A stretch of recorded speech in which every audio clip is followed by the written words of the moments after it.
உங்களுக்கு ஒரு மகள் இருந்தா அவளுக்கு எவ்வளவோ பொருள்களை சீதனமாக கொடுப்பீர்களே. நான் உங்கள் மகள் அல்லவா? எங்க அப்பா இறந்த பின் உங்களை தானே அப்பா என்று எடுத்திருக்கிறோம். எனக்காக இந்த சிறு உதவியாவது செய்யுங்களே. அதெல்லாம் முடியாது. சீக்கிரமா வீட்டை காலி செய்யுங்க.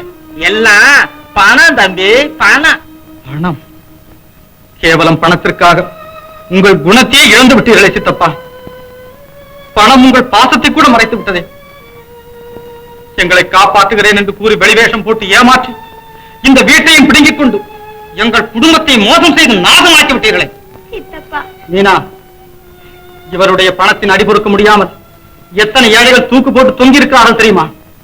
எத்தனை பாட்டாளி மக்களின் குடும்பங்கள் இவரிடம் கடன்பட்டு கடன் என்ற கடலில் சிக்கி கரையேற முடியாமல் மூழ்கடிக்கப்பட்டான் தெரியுமா?